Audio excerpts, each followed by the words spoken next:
In 1928, a shocking tomb robbery occurred in China. An army looted two royal tombs of the Qing Dynasty belonging to Emperor Qianlong and Empress Dowager Cixi. They stole countless treasures in 7 days, and their whereabouts remain unknown.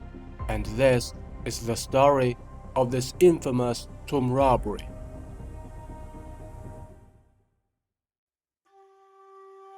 On the outskirts of Zunhua City, Hebei Province, China, lies a grand royal cemetery, the resting place of 5 Qing emperors and their concubines.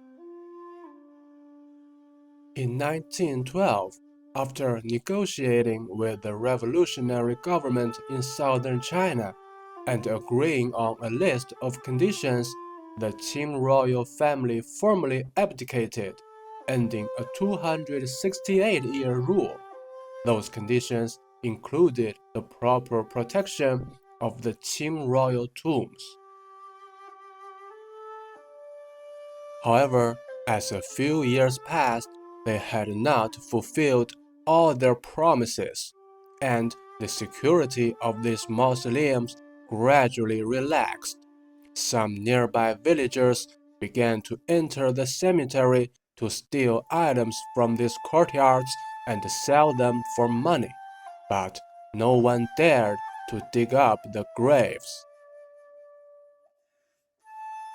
Meanwhile, an army stationed nearby ran into financial trouble because the government could not pay the troops' wages on time. Commander Sun Dianying thought of the neglected imperial tombs around him. An evil plan was forming in his mind. On July 2, 1928, in the name of a military exercise, this army entered the cemetery and sealed off the surrounding area. No one was allowed to enter, and the villagers within the cemetery were not allowed to leave their village. By the way, the tomb keepers lived in those villages during the Qing Dynasty, and many of the villagers today are their descendants.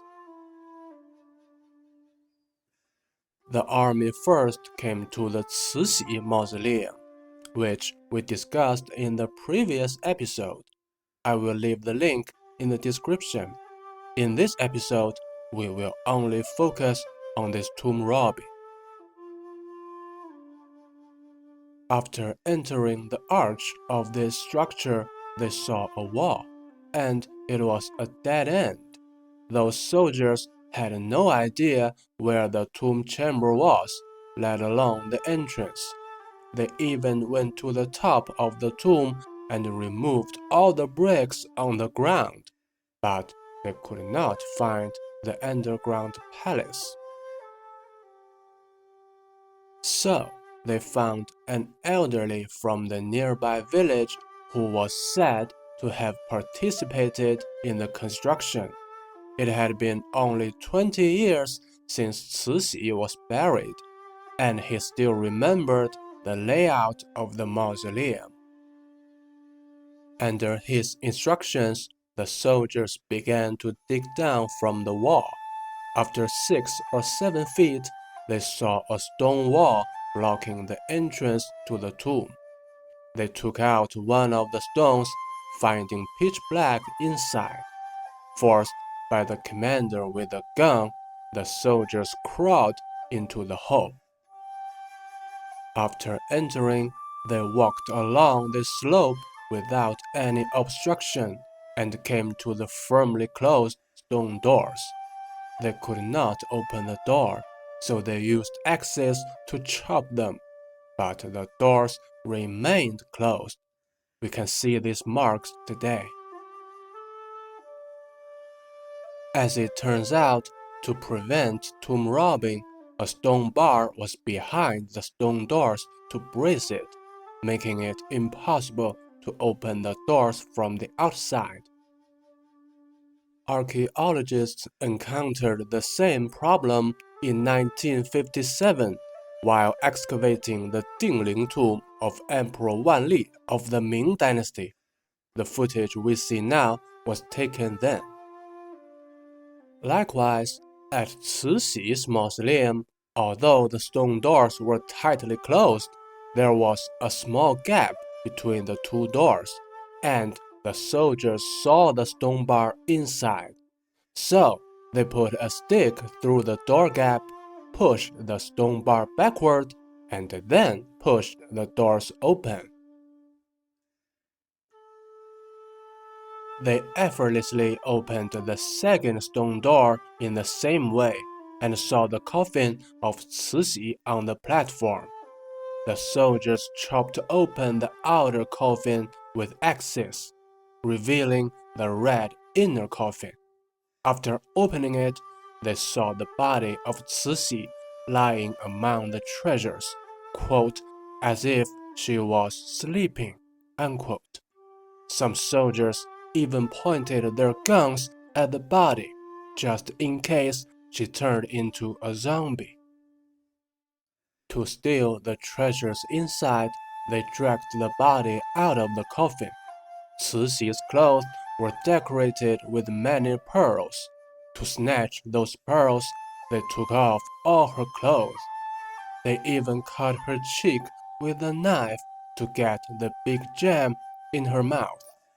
After a thorough looting, they left the tomb chamber. Then they came to Emperor Qianlong's mausoleum. As we can see from the air, the two tombs are very close.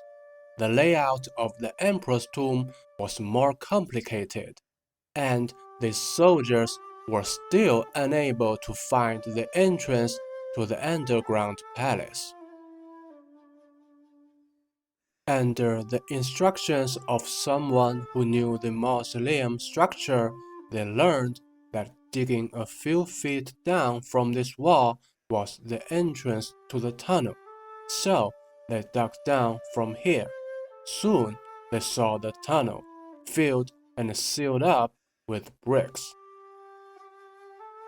They dug a narrow passage below the top of the tunnel and arrived at the closed tomb gate. The tomb chambers were built with large stones, and the gaps between those stones allowed groundwater to seep into the tomb during the rainy season. Therefore, several feet of water were in the tomb chambers. Relying on their previous experience, they successfully opened the first three stone doors, but could not open the fourth big stone door after exhausting all methods. Finally, they used explosives to blow the door into pieces. Only then did the soldiers find that a coffin was blocking the stone doors from behind, which was the coffin of Emperor Qianlong.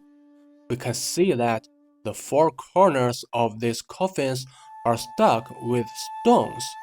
Even if there was water in the tomb, it should not be able to make the coffins float. Moreover, only the coffin of Qianlong floated, while the other 5 coffins were still in their original positions. That is quite a mystery. Some say that even after death, Qianlong still tried to protect his family. The soldiers chopped up the 6 coffins with axes, dragged the bones out, and looted the treasures inside. 3 of the coffins were severely damaged and could not be restored, so all we can see now are the other 3 coffins. The destructive tomb robbery ended on July 10, 1928. A few days later, an officer in that army took some stolen treasures to an antique store to sell them. The treasures were so rare that they attracted the attention of the police. Under interrogation, he confessed to the tomb robbery, and this incident was exposed. Army commander Sun Dianying used large amounts of treasure to bribe senior government officials and was not held accountable for the horrible crime he committed.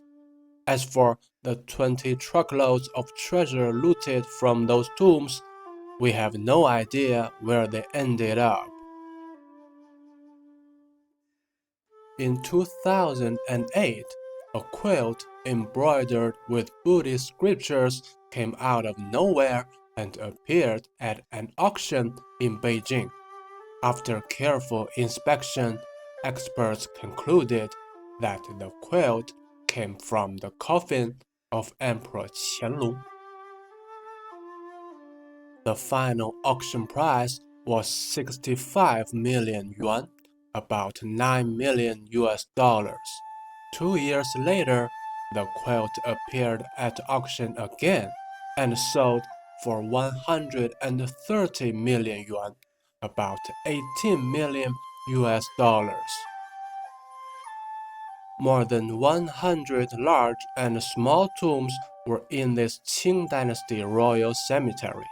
In the 2 decades after Sun Dianying robbed the tombs of Qianlong and Cixi, bandits looted almost all other tombs. Today, only a few are open to tourists, including the cemetery of Emperor Qianlong's concubines. And that is what we will see in the next episode.